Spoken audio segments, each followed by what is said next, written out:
네, 반갑습니다. 자, 8월 26일 오늘이 토요일입니다.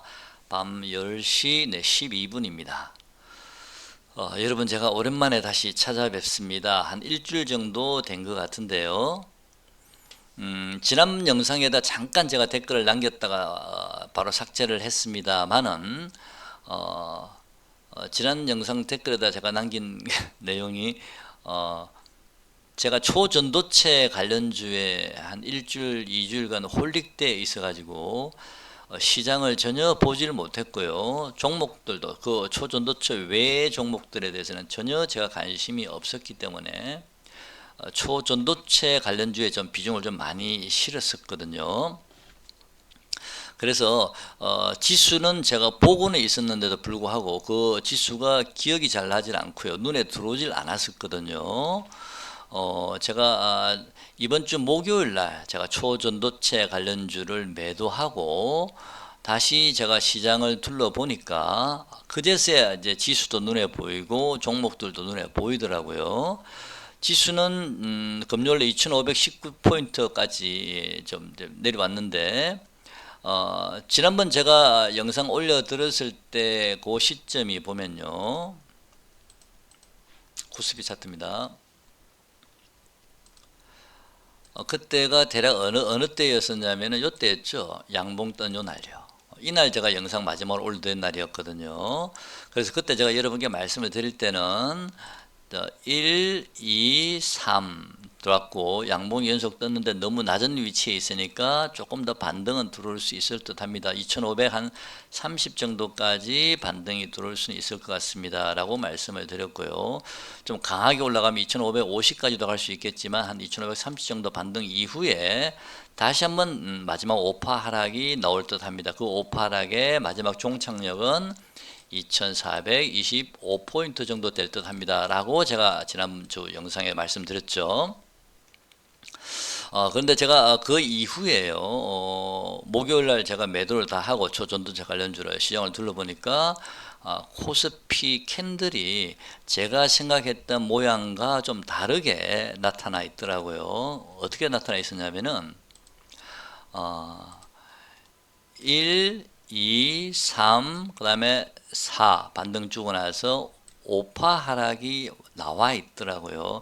이 오파 하락이라는 것은요, 1, 2, 3, 그 다음에 반등 주고 오파 하락이 이 3파 하락의 저점이 요 저점이 여기거든요. 2525. 요 저점을 일단 내려와 있는 음봉이 나와 있기 때문에 일단 오파는 완료가 되어 있습니다. 그죠? 자, 이 파동의 이론이라는 게 여러 가지 변형들이 많아 가지고요.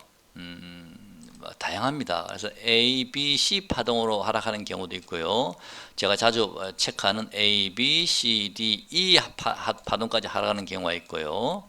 또는 A, B, C, D, E 나오는 E가 이 C 저점과 거의 비슷한 지점에서 저점이 만들어진 경우도 이것도 오파로 볼 수가 있습니다.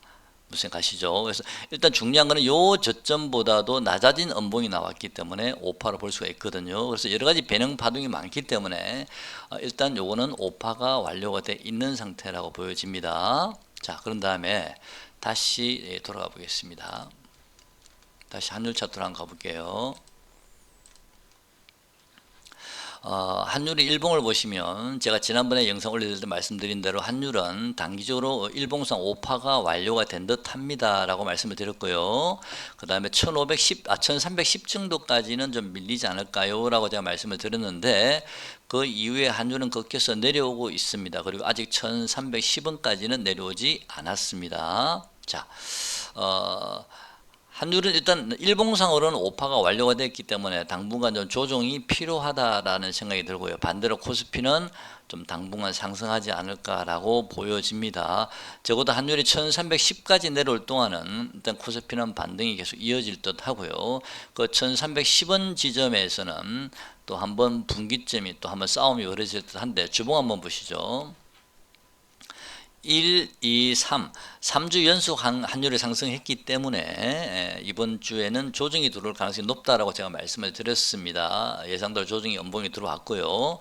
자, 하지만 그 밑에 이평선이 밀집되어 있는 이평선 4개가 지금 밑에 받치고 있습니다. 그죠? 자, 바로 이 자리를 낄지는 모르겠습니다. 왜냐하면 지금 미국 달러가 강세이기 때문에 이 자리를 바로 안 낄 수도 있고요. 제 생각에는 만약에 이게 5파로 A, B, C, D, E까지 만들어진다면 하나, 둘, 셋, 넷, 다음에 5개 마지막 5파 상승 캔들은 3파가 워낙 길게 들어왔기 때문에 이 고점 1338원을 살짝 넘기는 정도의 고점 종가상 고점이 양봉이 하나 나오면서 이 주봉상 5파도 마무리될 가능성도 있습니다. 아까 말씀드린 대로 파동의 이론이라는 것은 꼭 5파까지 나오는 건 아니라 말씀드렸습니다. A, B, C까지만 나올 수도 있는 겁니다.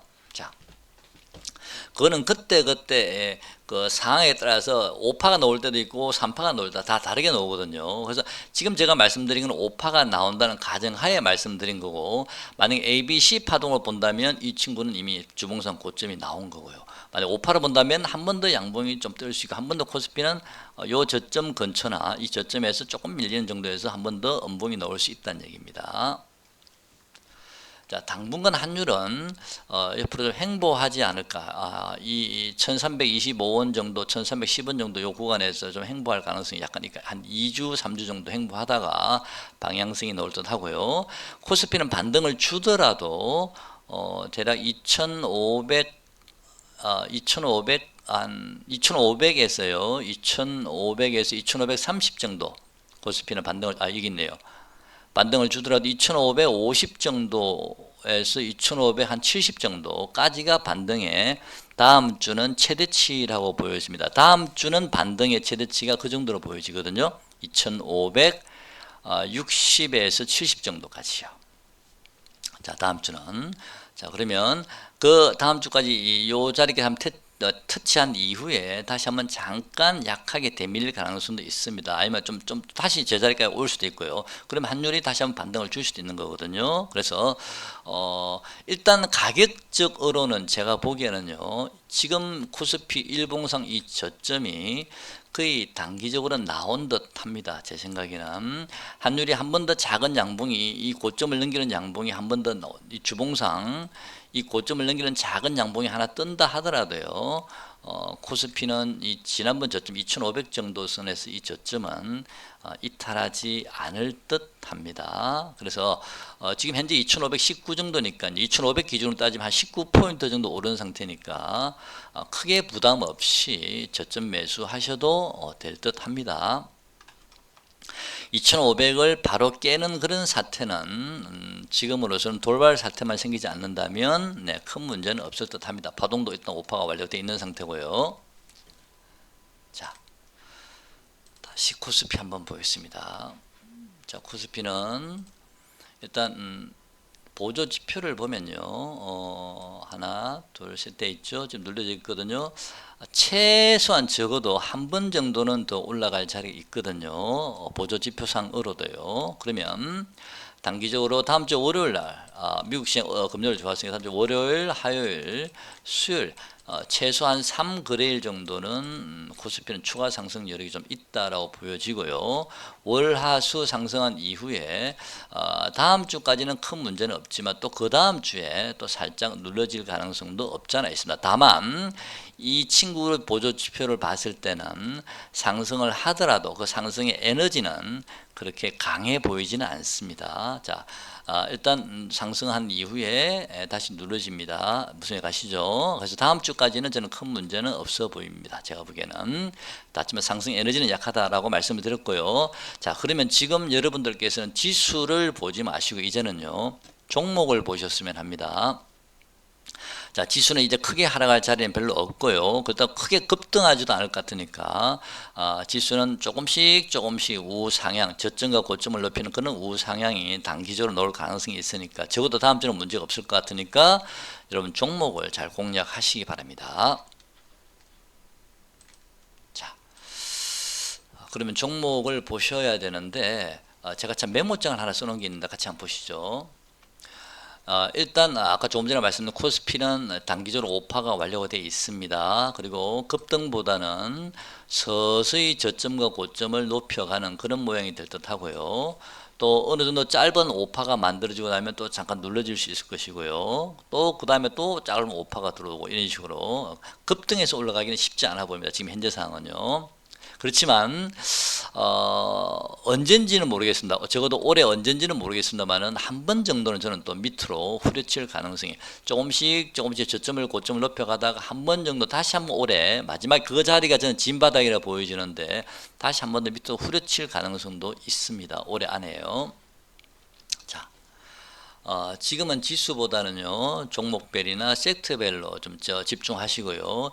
특히 기관이나 외인이 관심을 가지고 있는 종목들을 공략하시면 좀 안전한 수익을 낼 수 있지 않을까라고 보여지고요.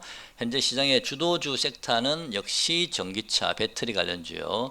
배터리 관련주는 조금씩 올라갔더라고요. 나중에 좀 보겠습니다. 그다음 반도체, 그다음에 중국 유커 관련주입니다. 중국 유커 관련주는 여러분도 아시다시피 뭐 면세점도 있을 수 있고 백화점도 있을 수 있고 화장품도 있을 수 있고 카지노도 있을 수 있고 그 다음에 뭐 임의용까지도 갈 수도 있겠죠. 그죠? 넓게 보면. 네, 그래서 중국 유커 관련주도 지금 현재는 주도 섹터로 지금 진입이 되어 있습니다. 그 다음에 중견 우량주 중에서도 낙폭 가대한 종목들, 이렇게 월봉상 크게 하락한 종목들이 있었거든요. 그런 종목들도 이제는 거의 바닥에 잡힌 종목이 좀 몇 개 있더라고요. 그래서 그런 종목들도 이제는 중장기에 투자하실 분들은 그런 종목도 좀 관심 가져보셔도 괜찮지 않을까라고 보여집니다만은 기존의 상승 주도 섹터인 전기차, 반도체에다가 중국 유커 관련주도 최근에 좀 많이 올랐습니다만은 조금 더 상승한 이후에 다시 한번 조정을 받게 되거든요. 그 조정을 한 달 정도 또 이렇게 조정과 기간 조정 거치고 나면 중국 유커 관련주는 다시 또 움직일 수 있다고 봅니다. 그래서 저는 주도주군 섹터에 포함시켰습니다. 현재 물론 제가 보유하고 있기도 하고요. 목요일날 제가 그 초전도체 관련주를 전량 매도한 이후에 그 자금으로 지금 중국 유커 관련 쪽으로 조금 편입을 해놨거든요. 그 다음에 좀 더 길게 보면요, 내년 5월까지는 전에도 이거 여러 번 몇 번 말씀드렸죠. 저는 내년 3, 4월, 5월까지는 주가는 상승 추세는 이어질 수 있을 거라 제가 말씀을 드렸습니다. 그래서 꾸역꾸역 상승 추세는 이어질 듯 하고요.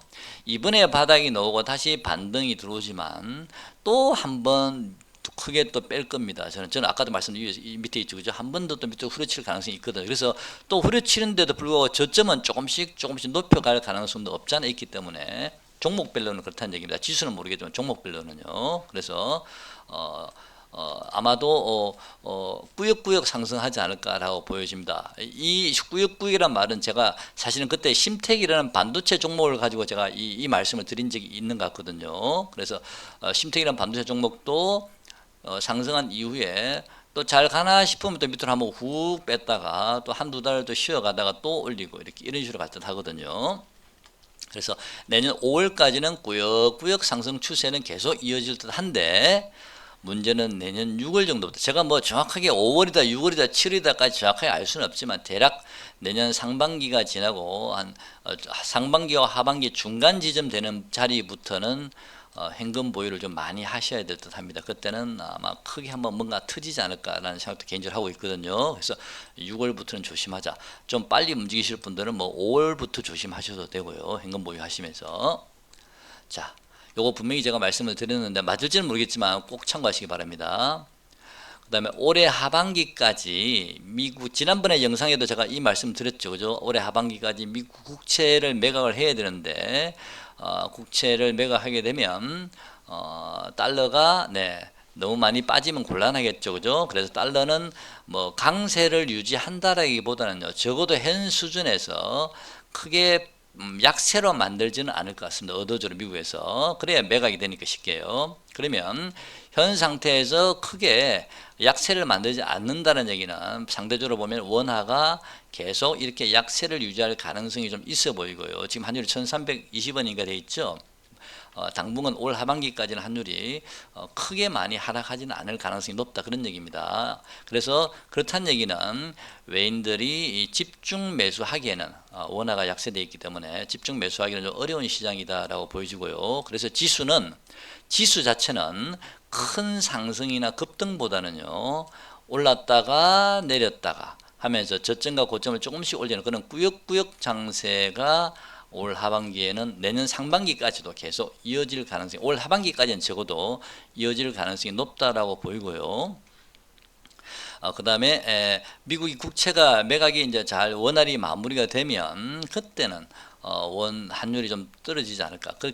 환율이 좀 심하게 떨어지게 되면 그때는 외국인이 내년 상반기에는 좀 들어올 수 있을지 그건 모르겠습니다만, 적어도 올 하반기까지는 이 미국 국채 문제만 해결되기 전까지는 외국인들이 시장에 집중 매수하기는 좀 어렵다라고 저는 개인적으로 보고 있기 때문에, 지수는 꾸역꾸역 상승 장세이기 때문에 지수를 보지 마시고 종목 장세가 계속 섹터별로 종목별로 계속 종목이나 섹터를 잘 고르셔야 됩니다. 지금은요. 그래서 말씀드렸듯이 지수보다는 종목별 섹터별로 중요한 장세다라고 보여집니다. 그래서 주도주군 섹터를 잘 보시고, 전기차 많이 빠졌죠, 최근에. 그죠?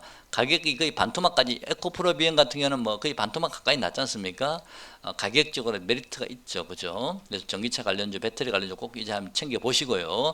일부 반도체 관련주도 괜찮고요. 중국 유크 관련주도 포트에 적어도 하나 정도는 넣어 두시는 것도 괜찮지 않나라고 보여집니다.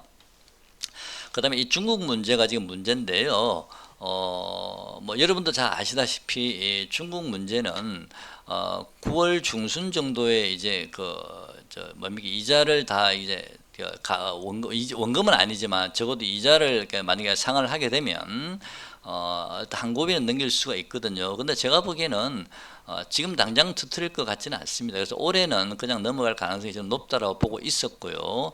내년 중반 이후에 한번 터질 가능성이 있다라는 겁니다. 그래서 항상 내년 중반 이후에는 조심하셔야 됩니다.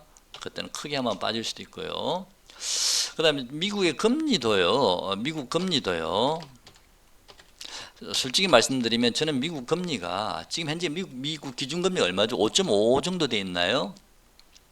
저는 미국 금리가 최대 6.2까지 오를 거라 봤거든요. 꾸역꾸역 5.5에서 이제는 그만 올릴 거다 했는데 또 5.75가 되고, 이제 그만 올릴 거다 했는데 6까지 가고, 이제는 진짜 끝나서 하는데 6.2까지 올릴 수도 있지 않나라고 개인적으로 보고 있었는데, 지금 5.5라면 너무 차이가 많이 나기 때문에 제가 너무 좀 과하게 평가를 한 건 아닌가라는 생각이 좀 지금 들긴 합니다만은, 그렇지만 뭐 또 그건 알 수는 없는 거니까요. 그래서 이 미국 금리도 계속 시장을 좀 괴롭힐 가능성이 좀 있습니다. 당장 9월 달에 FOMC 회의는 저번에도 그랬지만 아마 한번 넘어갈 가능성이 많죠. 금리를 인상하지 않고 넘어갈 가능성이 있고요. 그 다음에 연준에서 그런 얘기 했지 않습니까? 좀 시장을 지켜본 다음에 지표를 체크해서 결정하겠다. 9월은 일단 넘어가겠죠. 지금 8월 당장 말이니까요. 그럼 다음 FOMC가 11월 있나요? 11월에는 조금 더 시장이 좀 겁먹을 가능성이 있습니다. 그럼 11월 FOMC가 있다는 얘기는 11월 초나 아니면 10월 말부터 주가는 다시 한번 약세로 돌아갈 가능성이 있습니다. 금리 문제도 있고 하니까요. 그래서 그걸 감안하셔서 좀 매매를 하셨으면 좋겠습니다. 자, 그 다음에 종목 한번 보겠습니다. 중국 유커 관련주들은요, 일단 현대백화점 한번 보시죠. 자, 현대백화점은 많이 올랐습니다. 최근에 47,550원에서 쭉 많이 올랐는데, 좀 이게 이제 많이 벌어져 있죠. 그죠? 어쨌든 여기 진하게 돼 있는 이 파란 선이 11선인데요. 장중에는 11선을 이탈했다가도 종가상으로는 어쨌든 11선을 올려놨거든요. 자, 이 11선이라는 종목을 제 개인적인 경험적으로는요, 보통 주가 여기 직전 고점을 기준으로 잡고요. 자, 직전 고점에서 내려오지 않습니까? 내려오는데 올라오고 있는 이 11선을 종가상으로 이탈하지 않고 돌리게 되면요. 다시 만약 재상승하게 되면 직전 고점을 살짝 넘기는 그런 모양이 한번 나오고 마무리가 되는 경우가 많거든요. 제 경험적으로는요. 근데 종목에 따라서는 직전 고점을 살짝 넘기고 마무리되는 종목도 있고요. 조금 더 넘기는 경우도 있기 때문에 종목별 차이는 있습니다만 기본적으로 저는 이 직전 고점을 한번 넘기고 한번 주가가 크게 조정받고 기간 조정받지 않을까라고 저는 보고 있거든요. 이렇게요. 그래서 일단 11선을 잘 타고 있기 때문에 직전 고점 정도는 한번 도전해 보지 않겠나, 직전 고점을 한번 넘기는 정도 가볍게 그 정도에서 도전하지 않겠나라고 개인적으로 보고 있습니다. 그렇다는 얘기는 71,700원을 돌파해서 뭐 최소 73,000원 정도에서 좀 크게 보면 한 76,000원, 7,000원 정도까지 최대 상승 여력은 좀 있다라고 보여집니다. 그 이후에 큰 조정이 예상이 되고 기간 조정이 예상이 됩니다만은 주봉을 보면 여기 지금 주봉을 보면 불안하죠. 보조 지표도 높고요. 그렇지만 조금 더 상승한 이후에 그 다음에 한번 좀 크게 조정이 들어오지 않을까. 그런 다음에 옆으로 행보하면서 기간 조정 거친 다음에 다시 한 번 더 재상승의 가능성이 좀 있다라고 보고 있습니다. 그다음 다른 중국 유커 관련주도 마찬가지일 거라 보는데요. 호텔 신라 한번 보겠습니다. 이 친구도 보시면 최소한 하나, 둘, 셋, 넷이지 않습니까? 최소한. 그렇다면 이 친구도 이 고점을 넘기는 파동이 한 번 더 나오고 나서 큰 가격 조정과 기간 조정을 좀 거칠 가능성이 있다라고 보여집니다. 그래서 추가 상승이 조금 더 남았다라고 보여집니다. 여기도 보시면 자, 하나, 둘, 셋, 넷.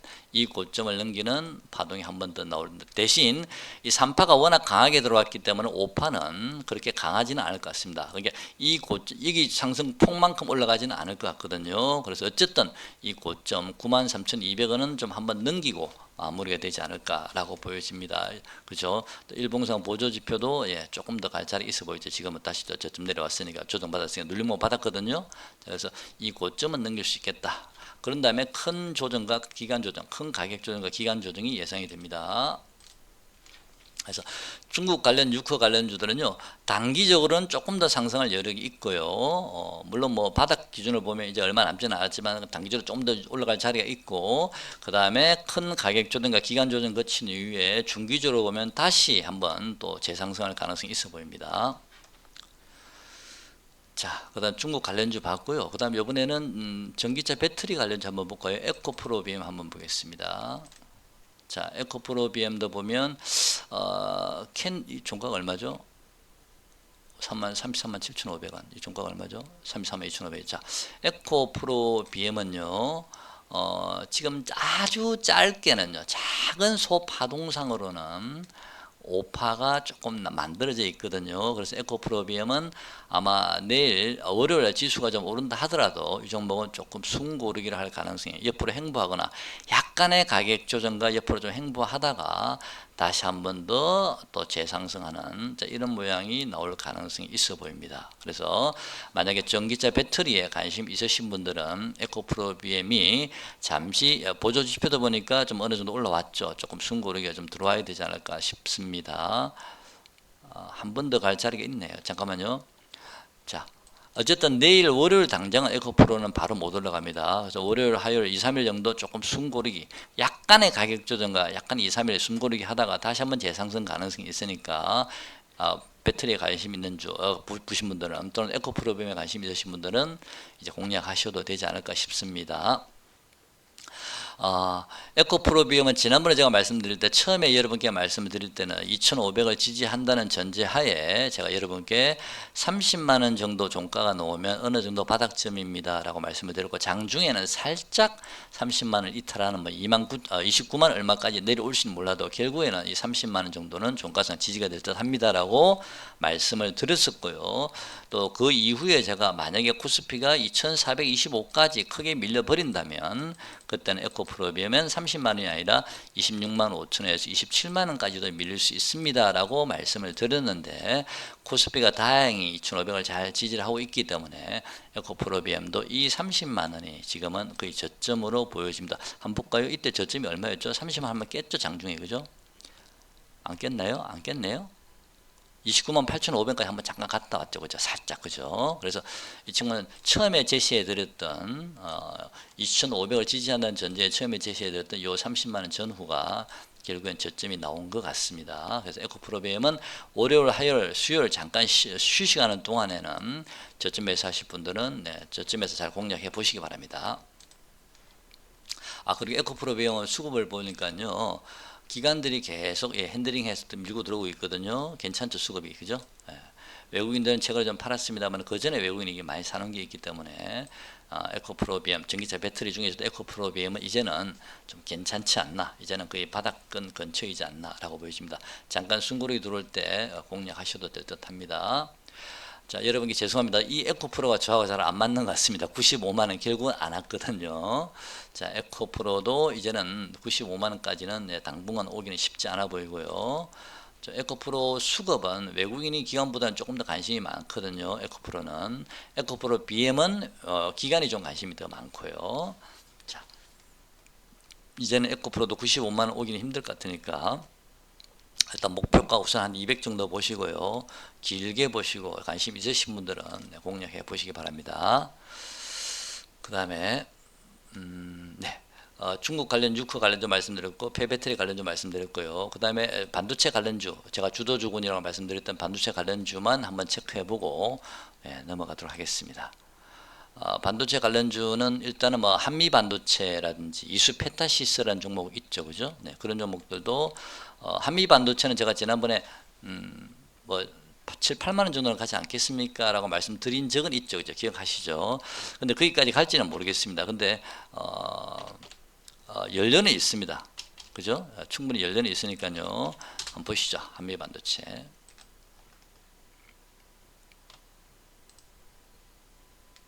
지금 54,400원이네. 지난번에 4만원 근처 오면 한번 잡으라고 말씀드린다, 요 자리였죠, 그죠? 그때가 저점이었는데 지금 지나가 보니까, 그죠? 네. 자, 한미 반도체는 수급 한번 볼까요? 네, 보시죠. 기관 외국인들이 뭐 그래도 샷탑하다를 계속 반복하고 있죠. 밑에서 워낙 많이 사놨거든요. 이 종목은 기관 외국인들 워낙 많이 샀기 때문에 지금은 개인들이 좀 많이 달려드는 행국이다 보니까요. 네. 충분히 행보한 이후에 다시 한번 레벨업 시키면서도 행보하고 있죠, 그죠? 자, 아직까지는 뭐 어떤 고점의 징후는 아직 나오지는 않았습니다. 거래가 터진 것도 아니고요, 그죠? 거래가 터진 것도 아니기 때문에 아직은 고점의 징후는 없습니다. 단지 눌림목 받고 나면 또다시 한번 재상승 가능성이 있으니까 그 체크도 한번 해보시고, 이런 종목이 너무 많이 올라서 부담스러워 하시는 분들은 제가 여러분께 심택이나 대덕전자를 몇 번 말씀을 드렸습니다, 그죠?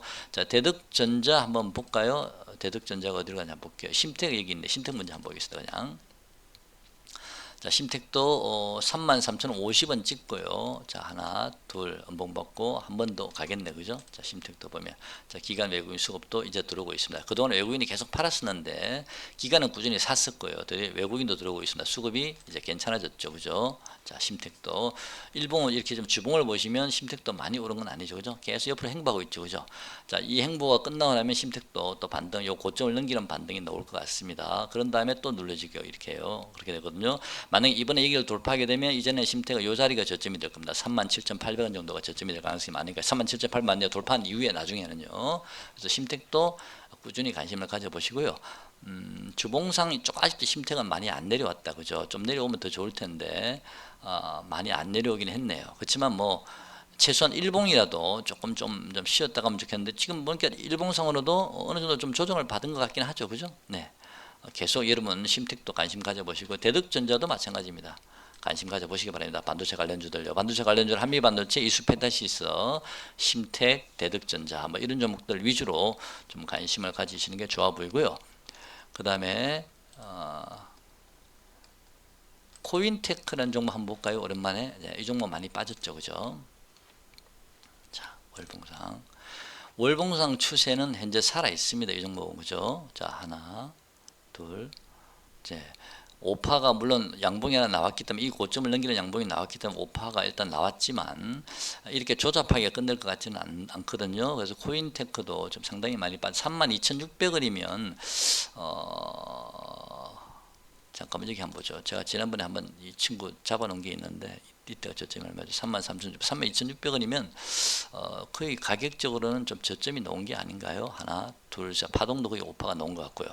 위에 바로 머리 위에 이평선들이 밀집해서 머리 위에 있기 때문에 조금 급등 놓기 쉽지 않지만 가격적으로 어느 정도 좀 바닥을 잡아간 게 아닌가라고 보여지고 좀 행보한 이후에 서서히 움직일 수도 있다라고 보인다. 이 친구는 주봉상으로는 일단 오파가 한번 나왔죠. 지난번 한번 말씀드렸죠. 주봉상 하나, 둘, 셋, 오파가 나왔고 계속 음봉맞은 5번째 내리고 있거든요. 그죠? 자, 이 친구도 당장 돌아가기에는 이 바로 이평선들이 위에 있기 때문에 주봉상 보조지표도 많이 내려와 줬네. 그죠? 이제는 좀 편안하게 매매할 수 있을 것 같습니다. 이번에 만약 저점이 만들어지면, 자, 저점이 어디까지 만들어질지 모르지만 수급 한번 잠깐 보겠습니다. 일단 수급이 제일 중요합니다. 아직은 외국인들 들어왔다가 외국인들 조금 사고 있네요. 기관들은 계속 팔아버리고 있고요. 자, 외국인들은 조금씩 사탑하면서 양을 늘리고 있죠. 조금씩 수량을, 그죠? 네. 관심 있으신 분들은 만약 한미 반도체처럼 너무 높게 있는 종목이 부담스러우신 분은 이런 심텍이나 대덕전자, 이런 코인테크 이런 종목들도, 코인테크는 전에 말씀드린 대로 전기차와 반도체를 이렇게 다 같이 하는 회사라고 말씀을 드렸고요. 그리고 공장을 현재 신설하고 정설하고 있다 얘기를 말씀드렸습니다. 그래서 이런 종목들도 안전하게 매매하실 분들은 이 수급을 장중에 좀 잘 체크하시면서, 기간이 아직도 매도 물량이 계속 심하게 나오고 있고, 줄어들었네요. 자, 요런 경우, 요런 상태에서는요, 들어가면 안 됩니다. 왜냐면 외국인이 산다 하더라도요, 기관들이 계속 강하게 매도를 하고 있거든요. 이런 때는 들어가면 안 되거든요. 6만 천주 이렇게 많이 세게 놓을 때는. 근데 이 기관 물량이 조금씩 줄어들 때가 있어요. 이렇게. 좀 줄어들고 있죠. 그죠? 그죠? 이제는 들어가셔도 될 것 같습니다. 이렇게 줄어들고 있지 않습니까? 더 이상 물량 넣을 게 없다는 얘기거든요. 당분간은요. 자, 이럴 때는 들어가셔도 됩니다. 자, 제가, 초전도체 관련주에 홀릭돼 있어서 제가 시장을 일주일 정도로 완전히 아예 등한시해 버렸었는데요. 그 신성 델타 테크라는 종목을, 이거는 이제 제가 기본적인 시황 다 말씀드렸고, 이제 마지막으로 이게 델타 테크라는 종목을 제가 매매를 했었습니다. 이 종목을 제가 매매한 시점이 바로 이 자리였었습니다. 평균 가격이 35,000원이었거든요. 이때 제가 진입을 했었고요. 보유를 계속 하고 있었습니다. 보유를 계속 하면서 파동을 계속 계산하면서 체크는 하고 있었는데, 처음에 출발할 때 파동을 계산하면 대략 한 6만 한 5, 6천 원 정도, 최대 6만 8천 원까지는 가겠다 생각이 들었는데, 막상 이 친구가 막상 6만 원대 가격 올라가니까요, 이때 처음에 생각했던 거 제가 잊어먹었어요. 더 갈 것 같고, 그때는 우리 사람 심리가 그렇잖아요. 그죠? 저도 그렇거든요. 분명히 처음에는 6만 5천 원, 6만 8천 원까지 가게 되면 한번 크게 조정을 받거나 고점이 나올 수도 있겠다는 생각을 했는데, 막상 그까지 가면 더 갈 것 같은 거예요. 그래서 문제는 왜 그랬었냐면, 이때까지는 파동이 1차 파동만 계산했을 때 6만 5천에 6만 8천이 나오는데, 이 3차 파동을 굉장히 크게 받아버렸거든요. 점 상가까지 올라갔었으니까, 그때 당시에는. 그래서 이걸 계산하면 9만 원까지 나오더라고요. 만약 3차 파동을 기준으로 계산할 때는 9만 원이 나오기 있어서, 아니야, 그러면 9만 원까지 갈 수도 있는 거 아니야? 라고 하다가 여기서 크게 흔들리더라고요. 자, 아까 말씀드렸죠. 지금 이 친구는 11선을 잘 지지를 하고 있죠. 종가선은 현재까지도 지지를 하고 있거든요. 지난번에도 이게 하한가를 맞았을 때도 11선을 어쨌든 이때도 장중에는 살짝 깼지만 들어올리면서 11선을 지켜냈거든요. 그래서 이 11선을 지켜낼 경우에 종가상으로는요, 직전 고점 라인을 살짝 넘기는 과정이 한번 나옵니다. 가격적으로 확률적으로는요. 그래서 직전 고점 라인을 살짝 넘기는 고점이 한번 여기 나온 겁니다. 11선을 잠깐 이탈했어요. 그런 다음에 다시 밀리면서 눌러지고 있거든요. 그래서 이제는 11선이 조금 위험해 보인다는 느낌이 들어서 제가 일단 이날 목요일날 매도를 다 완료했습니다. 근데 이 신성 델타 테크라는 종목은 다른 초전도체 관련주에 비해서 빠지질 않고 굉장히 상승 탄력이 좋았거든요. 그 이유가 뭐냐면요, 제가 이 초전도체 관련주를 제가 매도를 하고요, 빠져나온 이유가 여러 가지 이유가 있습니다. 그 중에 하나가 초전도체로 엮인 종목들이 다, 이게 만약에 진짜 진실이라면, 지금도 뭐 진실인지 아닌지 알 수는 없습니다만, 제 나름대로는 이게 진실이라면 적어도 이렇게까지 원래 자리까지 원익 P&E도 초전도체 관련주로 묶였었는데 제자리로 돌아왔잖아요. 처음에 시작점까지 돌아왔거든요. 이게 진실이라면 이 처음 자리까지 다시 되돌아올 수 있을까요? 적어도 만약에 이게 진실이라면 저는 이런 식으로 움직이진 않고 하나, 둘, 셋 가다가 하락을 하더라도 이 정도 이상은 하락하지 않아야 된다고 저는 보고 있거든요. 근데 이 친구는 적어도 이 자리를 깨버렸어요. 1차 상승 지점까지. 그래서 너무 과하게 뺐구나. 세력들은 우리보다 더 많은 정보를 알 수 있을 수 있다 보고요. 또 우리보다 더 정확한 정보를 알 수 있다라고 보고 있기 때문에 만약에 이게 진실이라면 세력들이 이렇게 다시 원래 자리에 돌릴 수 있을까라는 생각이 의구점이 들었고요. 퀀텀 연구소에서 조만간에 뭐 발표하겠다고 얘기를 하지만 그러면 세력들이 만약 이게 진실이라 느껴진다면 세력들 입장에서는 이렇게 완전히 빼지 이렇게 무너지게 원래 자리에 돌리진 않거든요. 어느 정도 세워놓고 행보를 하면서 결과를 기다리면서 최소한 저점 올리고 이렇게 이런 식의 만들어져야 되는데 제자리를 돌려놨다는 얘기는 이거 좀 이상하다라는 느낌이 들었습니다. 그리고 원익 P&E 뿐만 아니고요. LS전선 아시아라는 종목도 급등한 이후에 물론 이 친구는 파동을 오르면서 올라갔습니다만은 이 친구도 이렇게까지 어제는 좀 올랐습니다만 많이 뺐죠. 그죠? 자, 그래서 제가 일단 다른 종목도 파워로직스라는 종목도 마찬가지입니다. 급등한 이후에 너무 많이 빼버렸거든요. 지금 5일선 따라 계속 내려오고 있잖아요. 그죠? 그래서 이게 진실이라면 신성 델타테크를 제외한 나머지 종목들이 이렇게 원래 자리까지 돌아올 수 있나? 라는 생각을 한번 해볼까요? 그러면 신성 델타테크는 왜 올랐느냐? 혹시 제가 이 말씀을 드린 이유는 혹시 저처럼 초전도체 관련주에 투자하신 분들이 혹시 계신가 해서 참고적으로 제가 그동안에 일주일 동안 또 이게 완전히 홀릭되어 있었기 때문에 그래서 제가 가진 생각을 한번 말씀을 마지막으로 드려보는 겁니다. 신성 델타테크는 왜 그동안 강했느냐 남들보다는 제 개인적인 생각이나 맞을지는 모르겠습니다만은 여기 보시면 자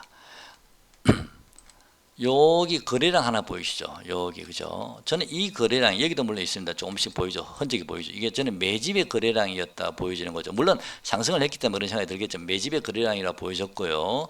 이미 세력들은 여기서부터 이 종목을 저는 매집을 하고 있었다라고 보여집니다. 근데 초전도체 관련주를 미리 알고 있어서 매집을 한 건지 아니면 자회사 신성 ST라는 종목이 전기차 관련 자회사가 이번에 9월 중순에 공모 청약이 있나요? IPO를 하나요? 공모 청약을 하나요? 제가 확인을 못 해봤는데 아마 공모 청약이 있는 걸로 알고 있는데 그 자회사가 상장을 합니다. 조만간에. 그러면 또 전기차 쪽 관련주니까 또 시장의 주목을 크게 받을 수 있고요. 그리고 이 친구가 실적이 굉장히 좋습니다. 자회사가. 그리고 신성 델타테크가 구시 집안이거든요. LG가 구시 집안이지 않습니까? 그래서 범 LG가다 이런 얘기도 있고요. 또 LG 에너지 솔루션이 좀 많이 밀어줄 가능성이 있지 않습니까? 그래서 실적이 좋은지 모르겠습니다만은 여기서부터 이 친구는 이미 자회사 상장 이슈로 세력들이 한탕 해먹으려고 이미 매집을 쭉 하고 있었기 때문에 이 친구는 초전도체 이게 터지기 전에 이미 충분히 어느 정도 매집이 되어 있는 상태였기 때문에 쉽게 이렇게 높은 가격까지 끌어올릴 수 있었지 않았나라는 생각이 들고 나머지 원익 P나 이런 애들은 그냥 그 이슈가 터지니까 그냥 단타로 들어가는 세력들이 치고 빠져버린 게 아닌가. 그런 생각이 들거든요. 그래서 신성 델타테크는 다른 종목보다도 더 강하게 올라갔고 하락도 지금 거의 많이 하지 않고 있거든. 왜 세력들이 물량을 정리를 해야 되는데 세력들 입장에서는 또 자회사 상장 이슈가 있으니까 자기들은 충분히 빠져나올 수 있는 그런 기회가 있다라 본 건지 일단 여기서는 조금씩 물량이 나오긴 했습니다. 거래가 좀 터진 거 보니까요. 근데 여기 있는 큰 거래가 터진 요 자리요. 이 자리가 얼마냐면 대략 33,000원 정도 되는 자리인데 이건 제 개인적인 생각이니까 여러분 참고로 마십시오. 요 음봉 거래 같은 고점 자리가 33,000원 정도 되는 자리가 32,500원, 33,000원 정도 되는 자리거든요. 그래서 만약에 신성 델타테크가 초전도체주가 아니다라고 판명이 돼서 하락을 다시 급락을 하게 되면 그래도 저는 32,000원 정도는 지지할 수 있을 거라 봅니다. 왜냐하면 자회사 상장 이슈가 있기 때문에 그 다음에 여기서 지지를 받고 다시 한 번 더 설거지 파동이 한번 나오지 않을까라고 보여집니다. 그 설거지 파동의 고점은 어디가 될지 모르겠습니다. 뭐 최대 21선 정도 한 5만 원까지가 될 수도 있고요. 경우에 따라서는 뭐 4만 5천이나 4만 8천 원까지 될 수도 있겠습니다만은 자기들은 지금 현재 가격이 5만 1,100원이니까 요 가격이 언제든지 한번 설거지 파동이 들어올 수도 있거든요. 그래서 신성 델타 테크가 만약에 초전도체가 맞거나 또는 그와 유사한 새로운 뭐 좋은 뭐 아주 의미 있는 물질이다 그러면 이 고점 넘어설 겁니다. 9만 원도 갈 수 있을 거고요. 경우에 따라서는 9만 원도 넘길 수 있을 거라 봅니다만은 지금으로서는 알 수가 없는 상황이기 때문에 이미 주가는 저점 기준으로 5배, 6배, 68,300원이면 고점 기준으로 거의 6배, 7배까지 올라가 와 버렸거든요. 자, 초전도체라고 하고 초전도체는 아니더라도 그와 비슷한 물질을 해도 앞으로 추가 상승을 한다 하더라도요. 뭐 이미 6배, 7배 올랐는데 가봤자 앞으로 2배, 3배 아니겠습니까? 이미 많이 선반영돼 있으니까. 만약 아니면 골로 가는 거죠. 그죠? 그래서 이 정도에서는 그냥 적당히 묶고 나와야겠다 생각해서 저는 일단 하차를 했습니다. 가지고 계신 분이 혹시 있으시다면 이 11선을 이탈하면 일단 매도를 바로 하셔야 되고요. 32,300원까지도 하락을 염두에 두셔야 될 듯 하고요. 혹시 그 중간에 한번 걸리는 자리가 있긴 한데 제가 가격을 말씀드리는 그렇습니다만은 그 자리를 깨는지 안 깨는지를 한번 더 확인해 보시고 나서 그 자리를 깨게 되면 32,300원 바로 온다라고 보시면 됩니다. 그 자리를 지지하고 다시 돌린다는 얘기는 초전도체일 가능성도 또는 초전도체와 유사한 뭔가일 수도 있다는 생각도 개인적으로 하고 있습니다. 그래서 저는 가격대를 가지고 지금 나름대로 생각을 하고 있는데 계속 주시는 하고 있습니다. 저는 이 신성 델타 테크에서 어떻게 움직이는지를요. 자, 근데 제가 이 말씀을 드려야 될지를 모르겠는데요. 이 파워로직스라는 종목은 여러분 좀 관심을 가져보시기 바랍니다. 이번에 물론 초전도체 관련으로 섹터로 이렇게 테마를 엮여서 크게 급등한 이후에 좀 조정을 받고 있지만요. 이 파워로직스는 네, 여러분 좀 관심을 지금 가격보다 조금 더 추가 하락 가능성이 좀 있어 보입니다만은 파워로직스는 좀 관심을 가져보시기 바랍니다. 추후에 제가 파워로직스에 대해서 다시 여러분께 좀 말씀드릴 기회가 있을 것 같습니다. 자, 오늘 영상 여기까지 하겠습니다. 고맙습니다.